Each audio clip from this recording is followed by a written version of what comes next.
that I didn't want to fight big names, or I didn't want to challenge myself, and that's why I decided to challenge Tank Davis, because I think he's. The fight game has always had a brutal honesty to it. You can talk, you can posture, you can promise violence and predict devastation.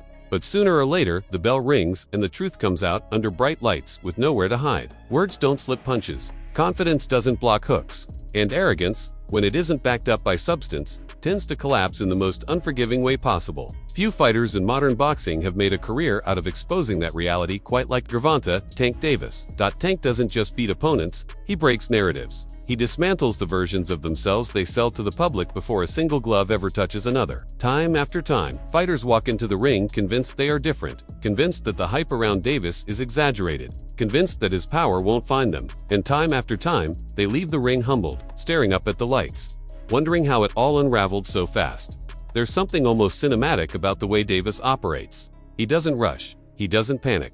He watches, calculates, and lets his opponents talk themselves into believing they're safe. He lets them win moments, sometimes even rounds, because he understands something fundamental about boxing that many loudmouths never learn. You don't need to win every second of a fight. You only need 1 second to end it. Trash talk has always been part of boxing's DNA. It sells fights, fuels rivalries, and builds anticipation. But the beauty of the sport is that it never lets lies survive for long. Eventually, bravado has to be paid for in punches. And when the bill comes due against Gervonta Davis, it's usually steep. Leo Santa Cruz wasn't arrogant in the traditional sense, but there was still a quiet overconfidence in his decision to step into the ring with Tank. He believed his volume, his heart, and his willingness to stand toe-to-toe could neutralize Davis' power. On paper, Santa Cruz had the resume, the experience, and the championship pedigree to make it interesting. But boxing isn't fought on paper.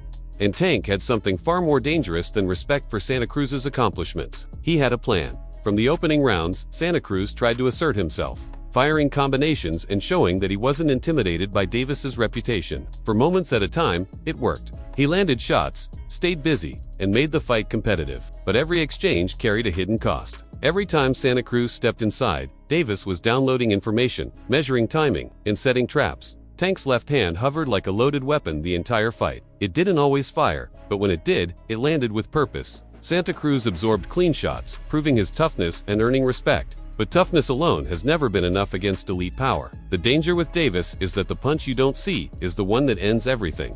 When the moment finally came, it was sudden and devastating. An uppercut from hell rose from below. Santa Cruz's vision, perfectly timed and impossibly precise. There was no warning, no gradual buildup, just impact and silence. 1 second Santa Cruz was fighting bravely. The next he was unconscious on the canvas, his body collapsing before his mind could even process what had happened. It was a championship-worthy knockout, the kind that lives forever in highlight reels and reminds everyone why Tank Davis is feared. That wasn't disrespect. That was reality. Frank Martin, on the other hand, brought more than confidence. He brought tension, history edge. This wasn't a friendly buildup or a respectful challenge. Martin talked himself into believing that Tank was beatable, that his own speed and movement could outthink and outmaneuver the pound-for-pound menace. The buildup crackled with hostility, and fans knew they were going to get violence. Early on, Martin had moments. He danced, jabbed, and stayed just a step ahead. For a few rounds, it looked like his plan might actually work. He wasn't reckless. He didn't overcommit. He tried to frustrate Davis and deny him clean looks. On the scorecards, Martin wasn't getting blown out, and that was enough to feed his confidence. But confidence against Tank Davis is a dangerous drug. The more comfortable Martin became, the more openings he left behind. Davis doesn't need you to make big mistakes. Small lapses are more than enough. A jab thrown a half-second late, a step taken just a little too close.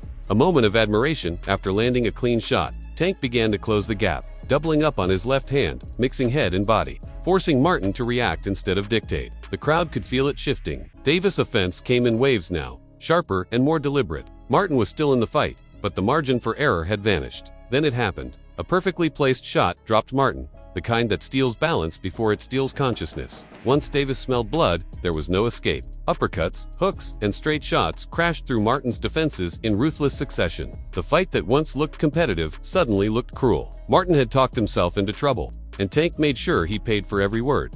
Rolly Romero may be the most natural irritant boxing has seen in years. Loud, awkward, unapologetic, and endlessly confident, Romero seemed almost designed to get under opponents' skin. He talked, he taunted, he accused, and he disrespected. Against many fighters, that kind of chaos can work. Against Tank Davis, it only sharpened the blade.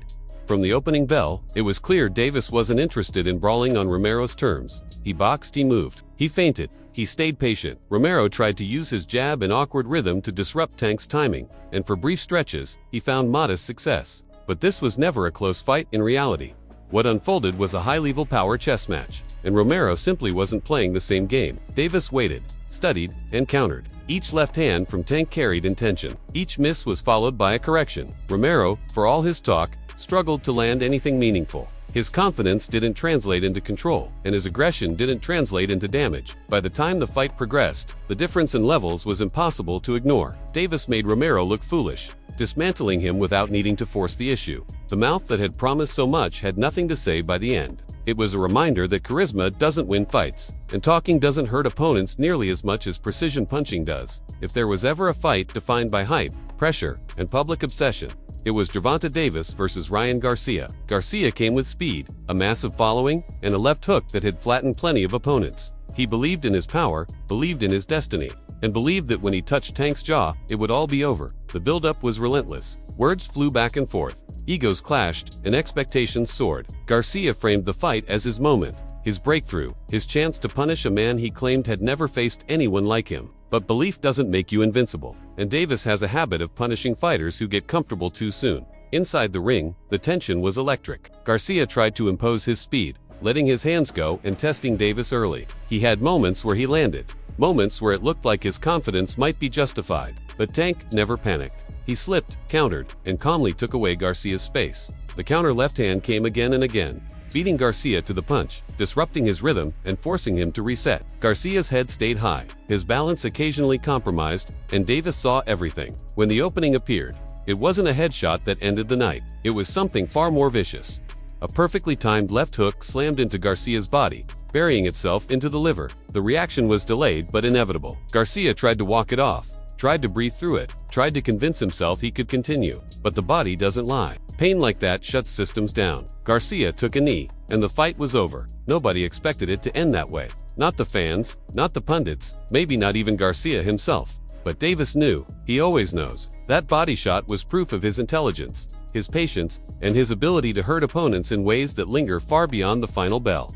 Mario Barrios was another fighter who talked himself into believing he could rise to Tank's level. Bigger, strong, and confident, Barrios hoped his size and pressure could overwhelm Davis. Early on, he had moments, even winning portions of rounds. But, against Tank, winning moments doesn't win fights. Davis began setting traps, drawing punches and responding with devastating counters. A right hook dropped Barrios, shocking the arena and shifting the fight's momentum instantly. From there, it was survival. Davis walked through return fire, unfazed, focused, and relentless. Another knockdown followed, then another. Uppercuts, hooks, and straight lefts tore through Barrios' defenses. His heart kept him standing longer than most, but heart can only delay the inevitable. In the end, Tank's precision and power were too much. The stoppage felt merciful. Even fighters like Hector Luis Garcia, who entered with far less trash talk, found themselves overwhelmed. Against Davis, technical flaws are exposed, mental lapses are punished, and physical disadvantages are magnified. Garcia fought bravely, but bravery without answers doesn't change outcomes. When the moment came, he had no choice but to accept what everyone else eventually learns. Tank Davis is simply on another level. Across all these fights, a pattern emerges. It's not just the knockouts, though those are spectacular. It's the way Davis dismantles belief. Fighters come in convinced they are different, convinced